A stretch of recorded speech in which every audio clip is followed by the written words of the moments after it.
ಓಂ ಸಾಯಿರಾಮ್. ನನ್ನ ಮುದ್ದಿನ ಮಗುವೆ,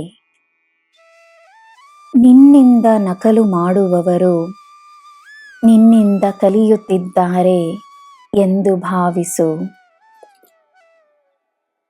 ಗುರುವಿನ ಮಗುವಾಗಿರುವ ನೀನು ಬೇರೆಯವರಿಗೆ ಪ್ರೇರಣೆಯಾಗಿರುವುದು ಪ್ರಾಕೃತಿಕವಾದುದು. ನೀಡುವುದು ಶಾಶ್ವತವಾಗಿ ಉಳಿಯುತ್ತದೆ, ಪಡೆಯುವುದು ನೀಡುವುದಕ್ಕೆ ದಾರಿಯಾಗುತ್ತದೆ.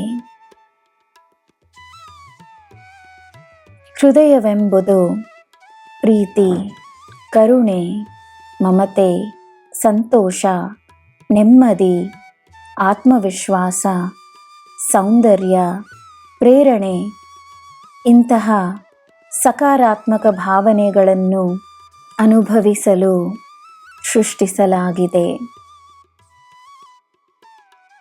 ಅದರಲ್ಲಿ ನೋವಿಗೆ ಸ್ಥಾನವನ್ನು ನೀಡದೆ ನಂಬಿಕೆಯನ್ನು ತುಂಬಿಸಿಕೊ.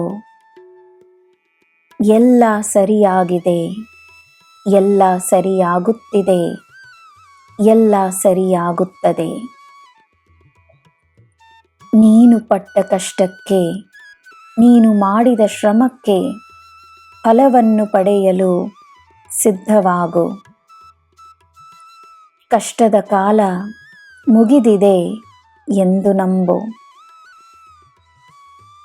ಹೊಸ ವ್ಯಕ್ತಿಯಾಗಿ, ಹೊಸ ನಂಬಿಕೆಯಿಂದ ಹೊಸದಾದ ಜೀವನವನ್ನು ಅನುಭವಿಸಲು ನನ್ನ ಆಶೀರ್ವಾದಗಳನ್ನು ಸ್ವೀಕರಿಸು.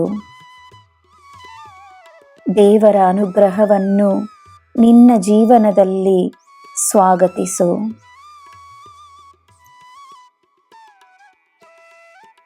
ದೇವರಿಗೆ ಹಲವಾರು ಹೆಸರುಗಳಿವೆ. ದೇವರು ಒಂದೇ. ನಿನ್ನಲ್ಲಿರುವ ದಿವ್ಯತೆಯೇ ದೇವರು.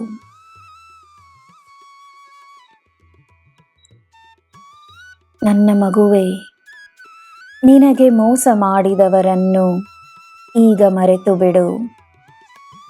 ತಾಳ್ಮೆಯಿಂದಿರು. ನೀನು ನಿನ್ನ ಶಕ್ತಿಯನ್ನು ತೋರಿಸುವ ಸಮಯವೂ ಬರುತ್ತದೆ. ಈ ಗುರು ನಿನಗಾದ ಕಷ್ಟವನ್ನು, ನೋವನ್ನು ಮರೆತಿಲ್ಲ. ನಿನಗೆ ದಾರಿಯಾಗುತ್ತದೆ. ನಿನಗೆ ಎಲ್ಲ ಶುಭವೇ. ಜೈ ಸಾಯಿರಾಮ್.